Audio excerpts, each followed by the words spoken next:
Welcome to the Bulwark podcast. Happy Monday, and fresh off a 4.5-mile run pre-podcast, our own Amanda Carpenter. By the way, congratulations on that. Hey, feeling fresh, ready to go. They make me feel very sedentary. You know, I read your tweet about that, and I just felt tired.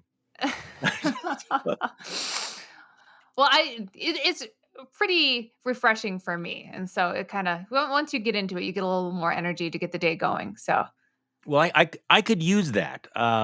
So obviously, we're going to spend most of today's program talking about the Brewers clinching the National League Central Division, right? And the you're going to Packer have to take the lead on that. and the last 2 minutes of the Packer game last night. I mean, if we could just sort of, I hope you have a comfortable chair there while That's all we yours too. Bill Crystal. Bill Crystal still talks about when I went off for about 15 minutes on the Milwaukee Bucks. Can you imagine how bad it's going to be when the Brewers win the World Series and Milwaukee has titles in Major League Baseball and the NBA? Can you imagine how insufferable this podcast is going to be? It sounds like it's all going to be very wonderful for you. I can. Okay, so we have to For work up to you. certain things. Yeah. So I wrote it will be wonderful for all. This is America. Will be good for America. So, as I wrote in my newsletter today, this is going to be a hell of a week. I mean, the Democrats in Congress may not be able to save the Biden presidency, turn around all the problems it's having, but they can certainly tank it as they're playing this elaborate game of political chicken, which we'll come back to, okay? Because I have to work up to this because I have not had a 4.5-mile run to get me in the mood. The head of the Congressional Progressive Caucus saying that as many as 60 Democrats may vote to kill Biden's own infrastructure bill, the one that's already passed the Senate. Hey, look, we just saved $3.5 trillion. Deep breath, deep breath, deep breath here. And of course, Liz Cheney had her 60 Minutes moment last night, which we will get to. The former president goes to Georgia and suggests that Stacey Abrams might be a better governor than the Republican Governor Kemp, which is like Donald Trump is really the gift that keeps on giving to Georgia Republicans, isn't he? It's just amazing. Hey, let's see how many races he can lose. That's fine. I mean, that's an easy way to kill the Trumpist forces. We just surrender themselves. That's fine. Okay, so you wrote extensively over the weekend about the Arizona Fraudit Cyber Ninja report that came out. And amazingly, after all of that, after the millions of dollars and the search for bamboo in the ballots, etc., they came to the conclusion that not only did Joe Biden win, but he won by an even bigger margin. And you had a number of Republicans who were suggesting, okay, now it's time to put this behind us. The election's over. We've done this 3 or 4 times. You have the chairman of the Maricopa County Board of Supervisors, whose name is Jack Sellers, urging lawmakers to stop listening to the fringes and gather real facts from election experts before making more careless allegations and proposing legislation based on poor science. Well, fat chance of that, wasn't there? No, this whole charade. I mean, I just got to tell you. So I spent Friday late afternoon, evening watching this whole presentation. You And did. it is just incredible to me. I know everyone is taking victory laps. Ha ha ha. No, They confirmed. you took that one for the team watching that. Yeah, but there's the critique. Yes, they confirmed Joe Biden won, but it would not have mattered if they confirmed that like flying monkeys came in and changed the votes, because the Right. whole thing is a charade. Right. And as I was sitting there watching it, I just got like more frustrated because I cannot believe that the national press and everyone sat and took in this BS hearing as if it were something credible, including myself, right? Because I had to, because I, have been following this issue for so long. But you look at how much they were able to do and accomplish. I mean, Karen Fann and Warren Peterson, the Arizona state president and Senate Judiciary Chairman, were able to seize ballots, equipment, and put on this whole show for months on end. And when you look at the people testifying, Doug Logan and this Dr. Shiva, I mean, if they had come to my town and put on cloud noses to do a magic show for my kids, I wouldn't let my kids sit for it because it is such a joke. And yet I have to sit there and listen to these guys testify for hours on end as if they're some kinds of experts, as if they did anything credible. I mean, this Dr. Shiva dude who essentially was qualified to do this because he's an uh, anti-vaccine conspiracy theorist and has been on the 2020 Stop the Steal stuff from the get-go. And he has no conclusions to offer. He just keeps saying, "Well, this kind of looks funny, and I have questions about this." No, no, no. This was not a forum to raise questions. You're supposed to have findings. But like again, I'm getting sucked into like what you're supposed to do for a hearing when it is just a complete kangaroo court. I mean, if you looked at the setup of this, they kept saying, well, this is a, partisan, Republicans in the Senate authorized this. No, they didn't. It was the two people there. And you can tell because there's only two people on the dais hearing from these, clowns and taking the testimony. Nobody else could ask questions. No reporters were allowed. But yeah, it has all the, performance and pomp and circumstances. Like this is something credible. I mean, it is just like everyone got played. Everyone got played because these jokers just happen to be in position of power. And so my takeaway from that is that this isn't something to say like, oh, haha, they confirm. I mean, this is election subversion, right? This is what we're afraid of. This is the long con ruse because the entire purpose of this was to delegitimize the election. And Karen Fan and all these people just say, well, we just want to satisfy concerns. Eh, No, no, no, no. It's pretty obvious that while the hearing is going on, Donald Trump is yelling, decertify the election. I mean, that might be a clue, but nobody stands up and says anything except for, the guys at the Maricopa Board of Supervisors and Stephen Richer. Like this continues. It is just incredible. Like everyone should be embarrassed. It is so well, they should embarrassing be. Well, to be a part of this. they should be embarrassed. But I think this turned out to be a kind of a clarifying moment about our politics today. That this Arizona audit fraud was not even a speed bump for them. I think that it ought to underline, in case people hadn't understood this, that the big lie right now is irrefutable. That there's no fact, no data, no information that is going to cause Trump world to back off from this or stop the momentum of one state after another going along with this. Now, before we get into that, okay, so if for those of you who imagined who'd been living in some sort of a bubble of naivete or denial and thought that this might be a reality check that people having fallen flat on their face would be embarrassed about it, as you mentioned, that did not happen. And here was the former president of the United States speaking in Georgia last night. Listen how Donald Trump is spinning this. Yesterday, we also got the results of the Arizona audit, which were so disgracefully reported by those people right back there in the headlines, claiming that Biden won. That Biden won are fake news and a very big lie. They like to, you ever notice when they write about that, they would say, while the election results are a big lie, every reporter, it's just total misinformation. While they're totally unfounded, everything's unfounded, big lie, not correct. Well, Trump has no reason to say this. I mean, we get piles and piles of information, affidavits by the thousands and thousands. It's a disgrace. Yeah. We won on the Arizona forensic audit yesterday at a level that you wouldn't believe. And what I'm going to do. You wouldn't believe, because, of course, that's bullshit. Not even by the definition of the cyber ninja folks did he win by a big margin. But there he is, and he's off on all of that. And what can you do? This has now become central. You mentioned that the point of the audit was not to uncover truth, which is true. I think it's threefold. It's number one, it is to reduce confidence destroy confidence in the 2020 election. Mhm. It's to delegitimize the Biden presidency, and it's to lay the groundwork for next time. And next time is already in progress. I mean, that's why they're never going to let go of this. They're never going to turn around and admit, yeah, okay, we took the L.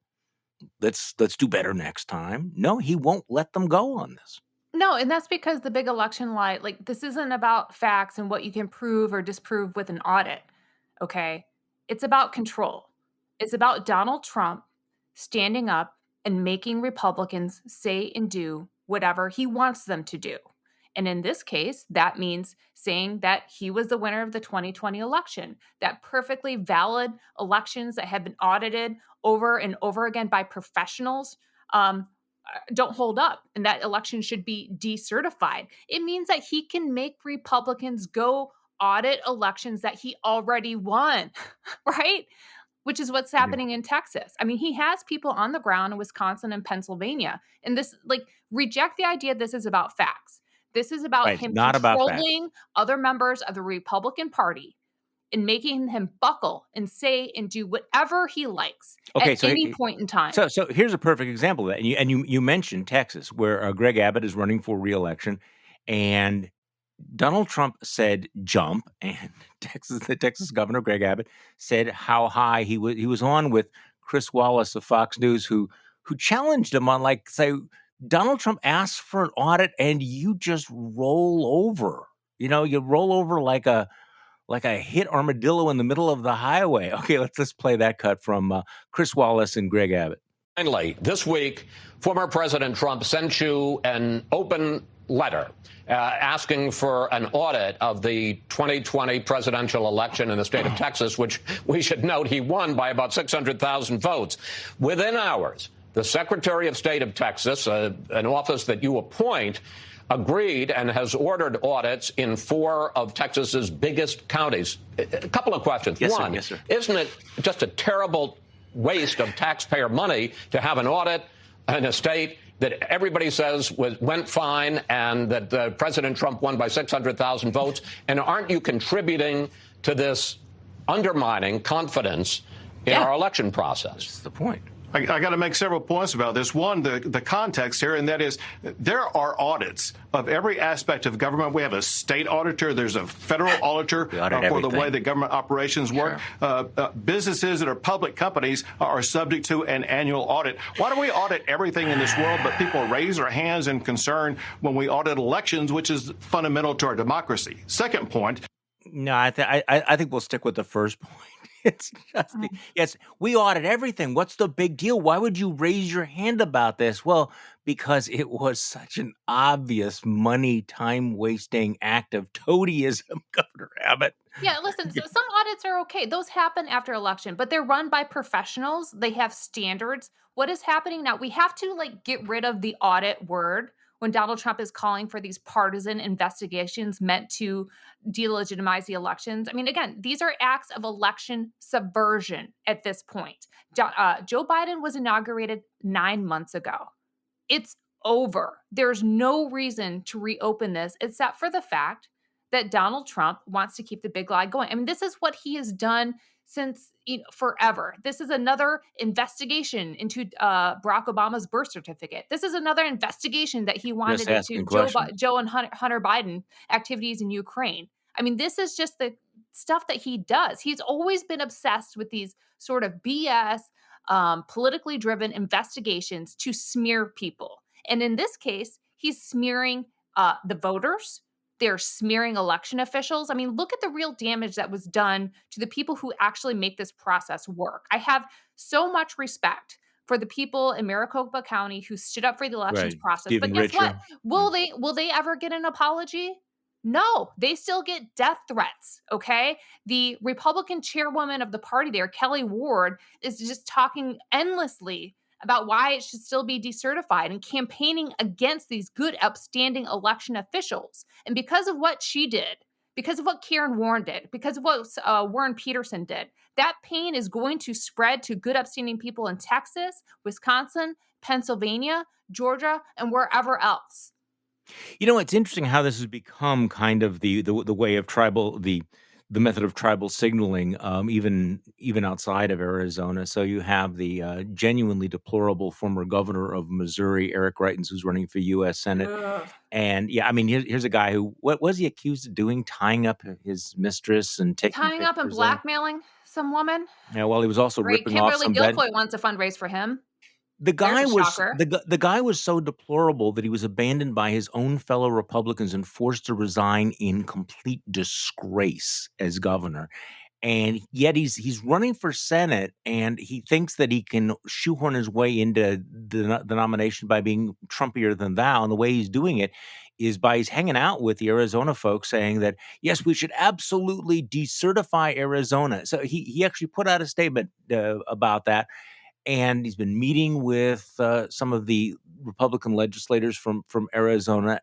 And so even though there's this report that says that Joe Biden won again, you got guys like Eric Greitens who are showing their fealty to Donald Trump. Back to your point about saying whatever he tells them to say. And I don't know that it's going to work for him in Missouri, but it is interesting. And then of course you have that legislator. You saw this over the weekend.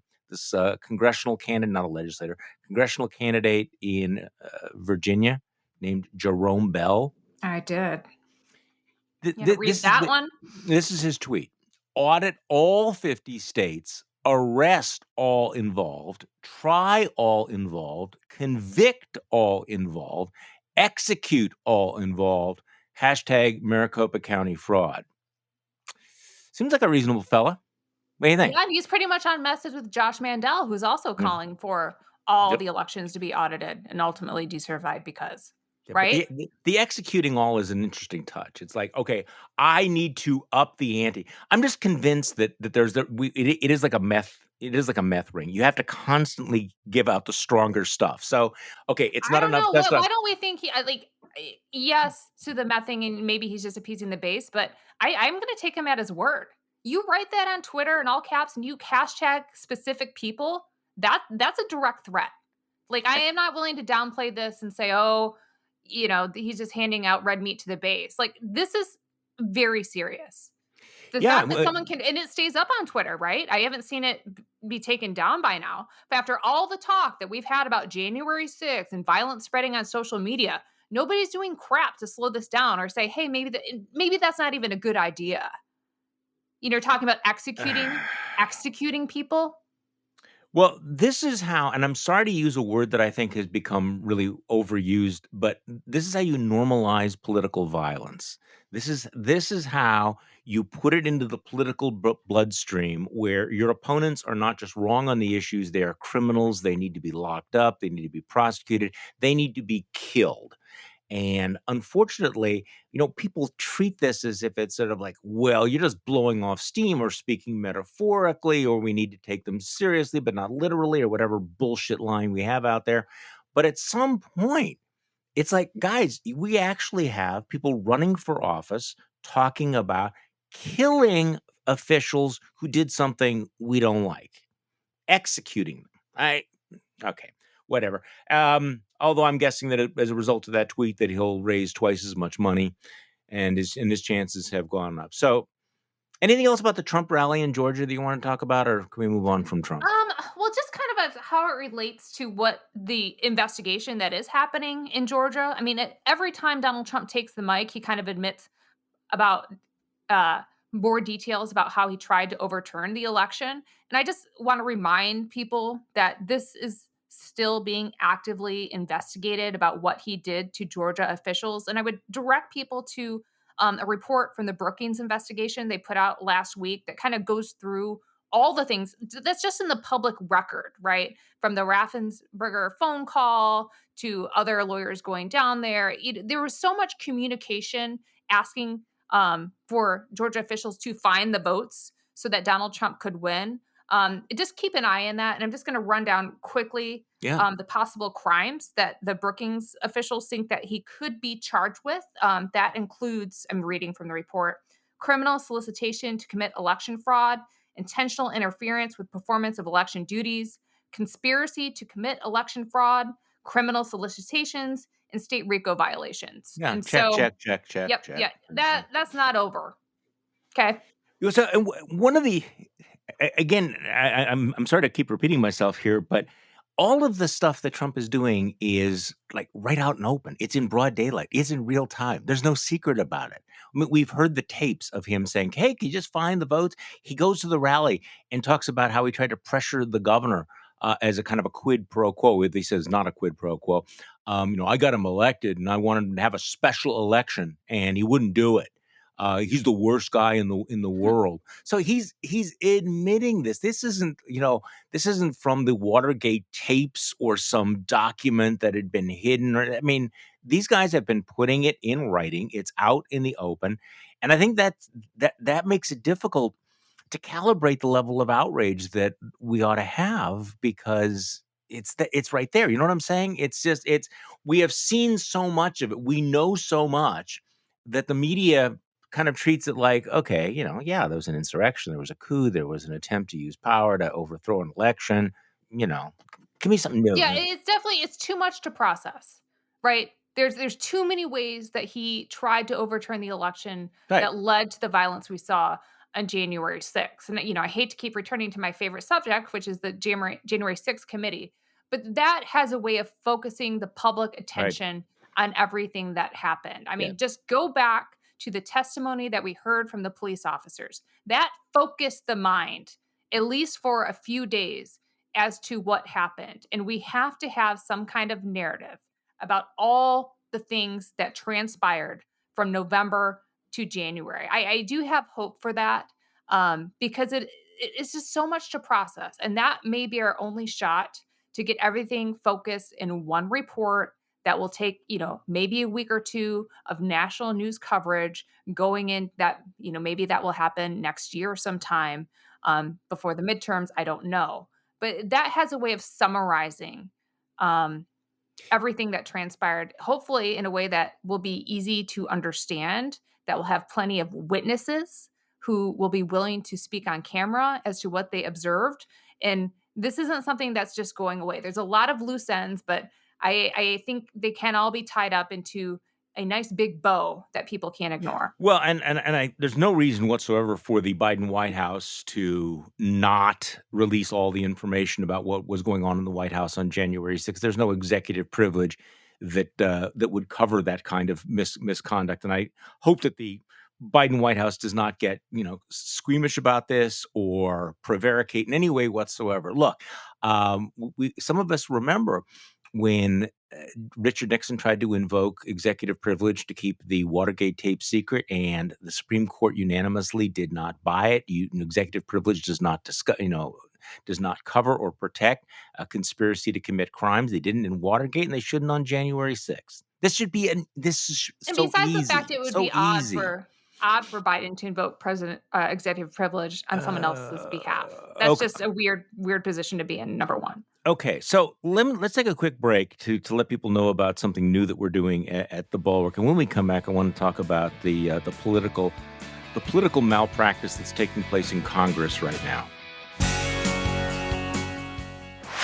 If you're a fan of this podcast or any of our other podcasts here at the Bulwark, I really think you're going to enjoy our newest edition. It's called The Focus Group, and it's hosted by our own Sarah Longwell. Maybe you've heard Sarah talk about these focus groups that she conducts, but now she's actually sharing real audio from the participants. It's a great show, and I know you're going to love it. Again, it's called The Focus Group with Sarah Longwell, and you can find it on Apple Podcasts, Spotify, and everywhere else you consume podcasts. Okay, we are back with my colleague, Amanda Carpenter. We've been talking about Arizona. We've been talking about Trump. Let's talk about the Democrats here. And I'm going to take a deep breath because I want to repeat something. And you can feel free to disagree with me You on need that. to go for a run before we get into this. Well, you did the run. See, I haven't. That's why I needed a sort of slow walk into all of this. Look, a lot of never Trumpers, and I put myself in this category, have been quasi rooting or actually rooting for the Biden presidency to succeed because we know what the alternatives to success are. We know what the consequences of failure would be. It would reopen the door to the restoration of this politics of nihilism that we've been talking about. And so even if we don't support all of the policies, it's important to recognize that, look, your success makes it more likely that we will return to a politics of sanity. Your failure undermines the folks in the Republican Party saying you will lose unless you move on. I mean, that's part of the problem. If the Democrats tank, it also tanks never Trump or Trump skeptics or Trump opponents within the Republican Party. Do you agree with this analysis or not? Yeah, pretty much. Mm-hmm. Okay. So here we have this week in Washington, D.C. They're going to be voting on raising the national debt limit, which, again, should be a no-brainer. It is absolute recklessness and irresponsibility for the Republicans to filibuster that. But it does reflect what's happened to the Republican Party, the post-responsibility nature of Mitch McConnell's move, because if you don't raise the debt ceiling, you create a financial crisis.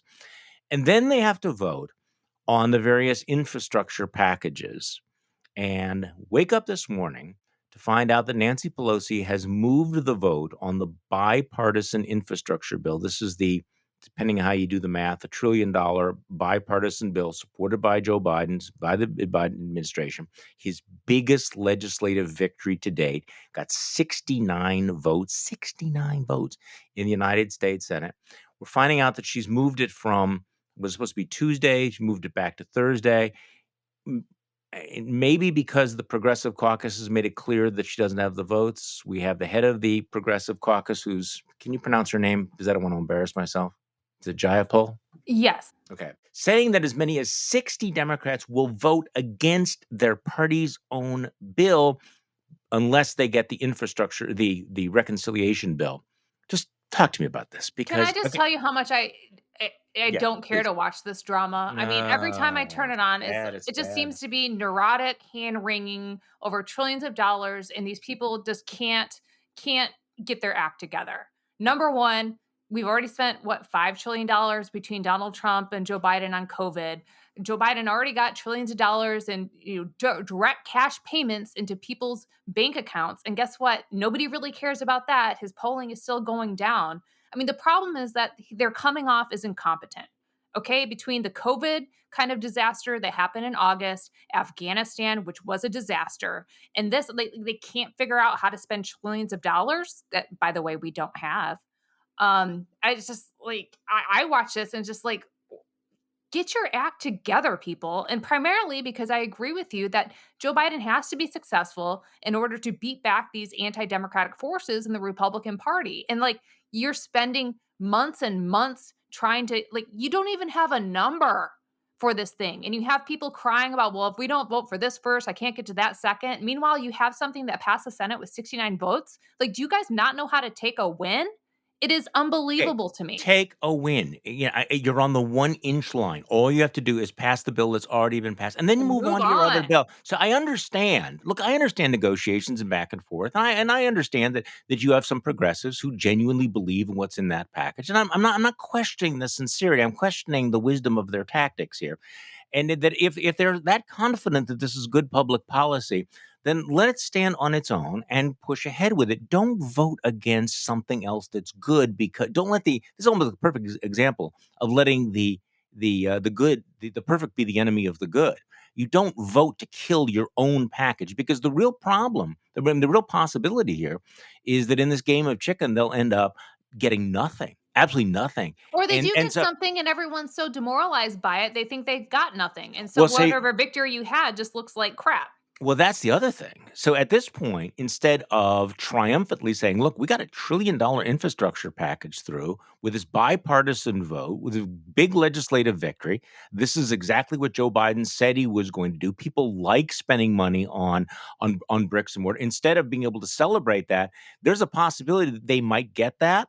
And everyone's going to treat that like, boy, that's a disappointment. Yep. Because you know what? I got a pony, but I wanted 6 ponies. And because I didn't get 6 ponies, I don't really want that 1 pony. I mean, that's the way it feels. And also they have the problem that I know this is how liberals do things, but it just blows my mind. This is too big to message. Nobody knows what it's about. Bridges, climate change, internet, pre-K. What are you even doing here? Nobody can explain the bill, and instead they just fight about whether it's $2 or $3 or $5 trillion. Right. And there are some good things that I would support, but also it's like, look, this is right now very much the politics of the possible, the art of the possible. And are you going to kill your own bill in order to push the $3.5 trillion reconciliation bill through the House, when you know, or ought to know by now, that it's not going to pass the Senate? I'm sorry, you may hate Joe Manchin or Kristen Sinema, but they have made it very clear they are not backing this. Now, maybe this is just this elaborate kabuki dance where they're negotiating, and fine, they'll work it out at some point. But there is a risk that everybody will get their back up and nothing will get done. And that is political malpractice of the highest order.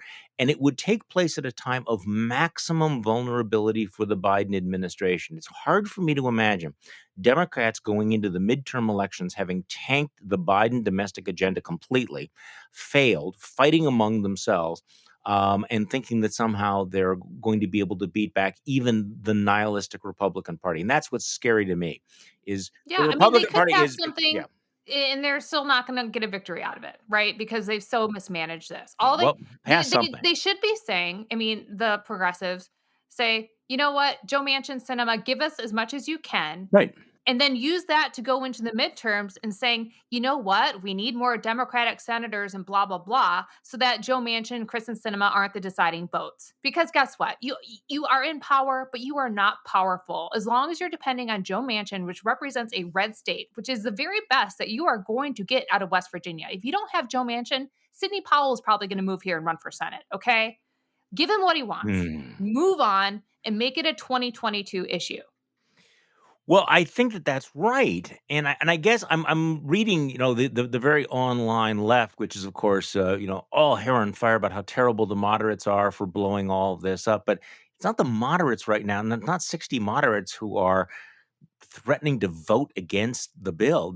They may not vote for the reconciliation bill, but they're not saying they're going to vote for the bipartisan bill. Okay, so I look, I They're a coming lot. off like a bunch of babies. I mean, Well, I truly, I'm I I'm really I'm can't, sorry. I can't hide my disdain for this process. But at the end of the day, I don't really care because I don't think we should be spending that much money right now. So Well, I'm in favor of the bricks and mortar infrastructure bill. And I'm in favor of some of the aspects of the reconciliation bill, but I think that the way it's being managed is genuinely incompetent. And I'm really sorry to say that it raises certain doubts. Okay, so now that we've antagonized our center left folks who look, I've told in the we past say this that, with love. well, I say this is not a safe space. This is where we come on the show and we tell people what we actually think. We're not here to manage your mood or to reaffirm, bad ideas and bad strategy out Although there. they can come for a run with me to elevate their mood if they'd They like. can. No, I mean, in the end, I mean, I've actually been reluctant to talk about this because I do feel that we go through these dances on some of these things, and in the end, they always come up with something, and it's usually a giant crap sandwich. But they usually resolve it. I mean, they're not going to default on the debt. I don't see that coming. But and of course, there's always the possibility that Nancy Pelosi will work her magic and pull something out. But I'm reading between the lines, and personal relationships are getting frayed. People are getting mad. They're backing themselves into corners, and there's a lot of sort of you know just perform ideological performative foolishness going on. Yeah, I just am sort of thinking out loud here. I don't understand the self-imposed hard deadline to get this done because I'm not sure what else they have to do next. And of course, I want to see stuff on voting rights and things like that. But you know, all the drama associated with this, and a lot of it comes from the news media as well, is that if Joe Biden doesn't get this done, his agenda is imploded. He won't be a successful president. Like, why? They could get this done next year. I mean, like, the drama is not needed. They can drag this out for as long as they want. It doesn't really matter. But the way that they're managing this process does more than anything. Yeah, and this may be the last moment they'll be able to get anything done. I don't know. I mean, all of the hopes of bipartisan compromise, the police reform bill, which Ooh, that fell apart, huh? I actually was misled into believing that there might be good faith in negotiations going on there, and I know that there are some folks that think that Tim Scott, Tim Scott's going to be one of the good Republicans. He's going to deal in good faith. I think it's pretty obvious now that he's not. And I say that because, there he is on the Sunday shows talking about the fact that these negotiations broke down because Democrats insist on defunding the police when that's not the case. There's nobody in those rooms negotiating that bill who's calling to defund the police. And so I don't know. I just think that right now Republicans have decided they're going to win the midterms, and therefore they don't need to behave in a responsible way whatsoever. They're just going to sit back, be as reckless as possible, and then count on the Democrats doing what Democrats have done so well in the past, which is to form a circular firing squad. But just one last comment. For you people who are mad at us right now, if you actually believe that democracy faces an existential threat, don't you think that Democrats should act like it, as Yep. opposed to blowing themselves up over something else? Okay, Liz Cheney, Liz Cheney goes on 60 Minutes. What'd you think? I thought it was great. I guess I'm more interested in the fact that she decided to go on 60 Minutes because I think it speaks to her strategy towards this House race, which she needs to win. You saw last week she was doing the fundraiser with President Bush, which I think is significant, not only because of the fact that Bush went further in talking about January 6th than he ever did before at the 9/11 memorial, but in the fact that it seems that Liz Cheney, and I think this is the correct move, is nationalizing her race. Her opponent is not well known. She's been endorsed by President Trump, but she's also run for office statewide. I think she came in third or fifth or something. She's not a strong candidate. She actually used to be a Cheney supporter. She actually was working with the Cruz people to fight the delegate fight at the Republican convention in 2016. But now it seems that Cheney's opponent is just thinking, oh, I can just get the Trump endorsement and win this thing.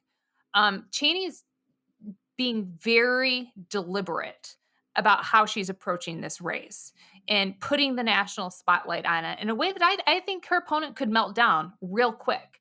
The tell here, I think, is that her opponent, her name's Harriet Hagman or something. Mm-hmm. She's a lawyer. She hasn't really taken a position on January 6th yet. Hasn't said much about it.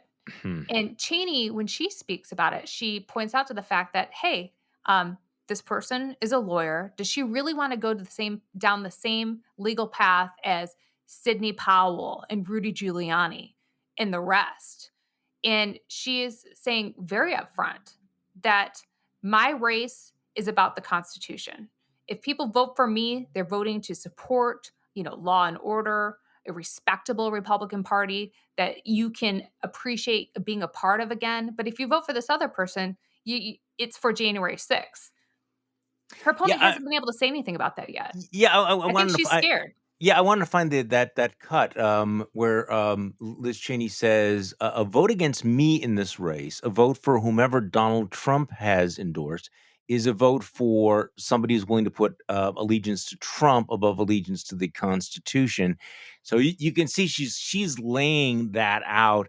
And this is why it's so difficult to be a Trumpian these days, because the demand is that you have to say that you have to go along with that line. But I don't know. I mean, I get the sense that Wyoming Republicans are pretty pro-Trump. I mean, this is a state that Trump won by 60 points. I mean, you have to think that she is even with all of the quote unquote establishment support, she's got to be considered the underdog there in that primary. I think that's correct.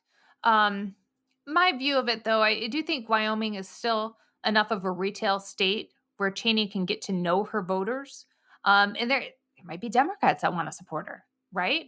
In order to stop this pro-Trump candidate from coming in. Another smart thing that Cheney is doing in her interviews with local media is bringing up the fact that, there's a lot of grifters that come in when there's a Trump-endorsed candidate and take advantage of good Republicans and mislead them and deceive them, which is absolutely what has been happening. And so I think it's smart, and this race should be nationalized, right? Because if Liz Cheney can find a way to speak to Republican voters and eke out a reelection win, I mean, that'll be important because we need someone who is trying to do this. And at the same time, giving people like Kevin McCarthy no room over what he did after January 6th and the way that he rehabilitated Donald Trump and brought him back from the dead and declared him leader of the Republican Party once again. I agree with that. And I think it's even bigger than that. And this was pointed out during one of our Bulwark Slack discussions last night. So Wyoming only has one congressional seat. Interesting. Two senators, but only one congressional seat. So if Liz Cheney is the congresswoman, is reelected, she is the Wyoming delegation. That's it. Now that becomes important if in fact we get to 2024, 2025. And I'm sorry to be dystopian here. If the presidential election is thrown to the House of Representatives, each state gets one vote. And so you add up the states where the Republicans have the majority and add up the states where the Democrats have the majority, and it's always very, very closely divided. I think this time around it might have been 26 states had been controlled by Republicans. But if Liz Cheney is reelected, she's Wyoming. And so, I mean, that's not a small thing. No, it's not. That could be the presidential election right there. And I'm not saying that she's going to vote for the Democrat, but it's unlikely she would go along with another coup attempt or another attempt to steal that election. Okay, so what did you think about her comments about gay marriage? Because that's getting a lot of the attention. Where she admits that I was wrong. She says I was wrong about condemning same-sex marriage back in 2013. This caused a split at the time with her sister Mary, who's married to a woman. And Liz Cheney's now saying that the sisters are reconciled. I love my sister very much. She changed her mind. What do you think about that? Yeah, I watched that. She seemed pretty anguished about it. Yeah. When you watch the interview, I'm not going to say there was tears in her eyes, but you could tell that was a painful period in their family life. And so I kind of thought she had already made a statement like this somewhere along the way. Maybe I assumed that, or maybe this is just the first time she's been asked about it on camera. But that seems good. I mean, I'm really just glad that their family is back together again. Well, More than anything.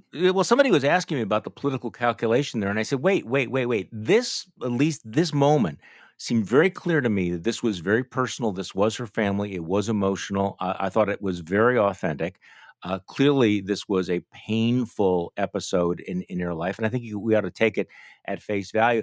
Because I thought, beyond that, Liz Cheney was not bending. She was not tacking to the left. She was not changing her positions, even when they're grilling her about waterboarding. I mean, they're going all through it. It's hitting her, and she is rock solid. This is the only area where I think you saw her say, "No, I've changed my mind." And you're right. I'm looking at the video while you're talking, and I don't know that she actually has tears in her eyes, but this was very, very emotional. So I think this was a real rather than political move on her. I mean, real as opposed to politically motivated move. Yeah, I do too. I gotta say, what was frustrating about that interview is really what Leslie Stahl was doing. And this happens to all Republicans who sort of Yeah. come out against Trump, is that they make them go through the list of like, let's see where you really are on waterboarding. And of course, Liz Cheney, like, yes, like she hasn't backed down from that. It was an unfortunate period during, the war that happened, but you know, she hasn't changed her mind on that. And it's just like, the death. And I see this like with Adam Kinzinger and others is like, well, you voted against the John Lewis voting rights bill. I mean, that bill had some problems in it. And it's like, well, they're still Republicans. They're still going to oppose things like raising the debt ceiling if there's no spending cuts. But we all agree on the fact that Donald Trump is a threat. And it is just so frustrating, again, to see, Leslie Stahl kind of do this dance of like, oh, well, prove to me that you're still a bad guy. Yeah. Like that's nice that you talked about Donald Trump and Kevin McCarthy, but I still kind of think you're a bad guy. It's just like, I'm just so sick of it. Well, no, but this is the world that we live in. Okay, so what else should we talk about here? I want to talk about Glenn Youngkin just a little bit. Okay. Republican candidate for governor in Virginia, who seems to have a hard time figuring out where he stands on the big lie, right? Yeah, well, in the fact that Donald Trump is doing interviews on Virginia radio saying that Glenn Youngkin needs to embrace the MAGA movement even more. And, Donald Trump, again, he senses when people are not fully MAGA. And Youngkin is trying to walk this line. He essentially, he's been asked about the 2020 election, and he kind of takes this line like, oh, well, Joe Biden is president. Of course he's president, Okay. but this is the out they all take. Instead of saying the election was safe and secure and Joe Biden legitimately won, they just say, well, of course he's president. And Youngkin has done all this like silly stuff about supporting election integrity task forces and promising to ban critical race theory on day one that he's governor. And then you read the political consultants who talk to the Washington Post and say like, well, he's the guy that can unite forever Trump and never Trump because he knows how to play this game right. No, Yeah, that's not how you do it, I don't because think so. that Jerome Ball guy, who's the congressional candidate in Virginia, who's talking about executing, members of the Maricopa Board of Supervisors. You can't indulge that. Like, there's no bringing those people and never Trumpers together. And you can't say that Glenn Youngkin is the good guy who can move the party forward when he indulges those kinds of people. It's not doable. No, it's not doable, and the dance is required. You have to do it. Okay, can I just comment on one thing that is I continue to find amazing, which I should not find amazing. Okay, I'm going to just acknowledge that. It's this ongoing normalization of the great replacement theory as an acceptable position on the right.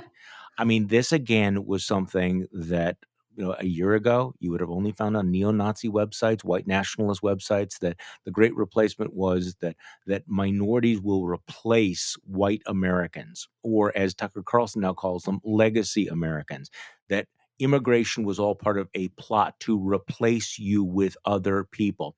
This was fringe stuff, and now it's being embraced very explicitly, and by explicitly mean word for word, by the Tucker Carlsons of the world. The Anti-Defamation League is once again calling on Fox News to fire Tucker Carlson. The first time he played around with this, they asked that he be, they demanded he be fired, and Lachlan Murdoch came up with some sort of tortured defense, like, well, he hadn't actually said it, he hadn't used those terms. Well, Tucker Carlson's basically saying, "Screw you, Lachlan. I'm going to say it. I mean, this is they're bringing these black people to replace you." And now, what a surprise! Matt Gaetz is tweeting out now. The Tucker He's not in Carlson. jail yet. No, Tucker Carlson is correct about replacement theory as he explains what is happening to America. And then referring to one of the most prominent Jewish organizations in America, he says the ADL is a racist organization. So this is how you normalize raw bigotry.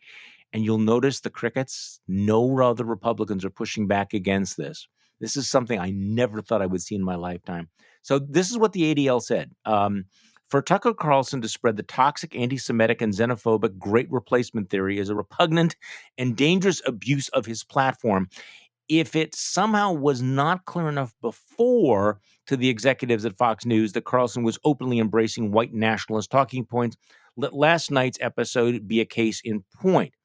So apparently Carlson is on Megyn Kelly's new, I don't know, online show, whatever. Fun. And Megyn Kelly asked Carlson how he felt when, sure enough, the ADL comes after you. The ADL, Carlson said, laughing, "Fuck them." So this is great. This is the state of our discourse right now. Yeah, I mean, Tucker's going to continue saying whatever he wants as long as he has the ratings. I mean, it's pretty clear to me the Murdochs don't care as long as they're raking in the money. And as long as Tucker has the ratings, he's fine. If he takes a tank, well, then maybe things would change.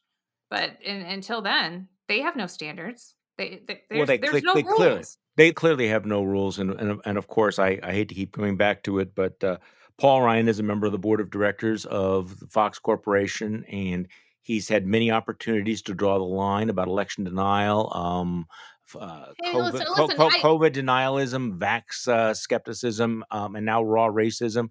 And apparently, that $300,000 check is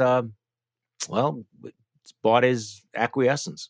Yeah, I mean, listen, I want Paul Ryan to do stuff. I also would like other people at that network to do something. I mean, Fox News is not just Tucker Carlson. Okay. That's right. There are, I mean, thousands of people that work for it and just go along with it because Tucker's powerful and Tucker has the most ratings and the Murdochs like him. And so everyone goes along with it. And so that is its own form of complicity. And there's different standards for that, of course, from low level producers who don't really do anything. But, a guy like Chris Wallace knows better. Oh, sure. For sure. Oh, absolutely. He tries to show it in very subtle ways with his show.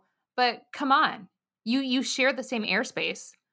Well, and you also know what's going on here is that they're looking over their shoulders and they're seeing, competition from even more extreme outlets like Newsmax and OAN, and they know that if they dump Tucker, MAGA world will, rise up, hair on fire, and attack Fox News even more than they are right now, and that they might be outflanked by the crazies. But I sort of view some of the other people, like a Chris Wallace, if I'm being straight up, when we had conversations about people in the Trump administration and generals who knew better but didn't speak out. I mean, there's a lot of people who were set for life. set for life, have a lot of money in the bank, will be comfortable. Their children have gone to college. They're safe and comfortable. And they could have done the right thing and taken a stand. And here's what I saw, and I won't stand for it. That doesn't just apply to people in government. And they all seem to rationalize it. This will pass over. If I can just keep my head down, also something will come along. Something will happen. Somebody else will take a stand against the racism, or somebody else will take a stand against Trump. And I don't need to put myself out there because I'll let somebody else take care of this. And guess what? It's not working out. It's not happening. Nope, they're getting rolled. Rolled. Amanda Carpenter, thanks so much for coming on the podcast after your epic run this morning. I appreciate it. Thank you. And thank you all for listening to today's Bulwark podcast. I'm Charlie Sykes. We will be back tomorrow, and we will do this all over again.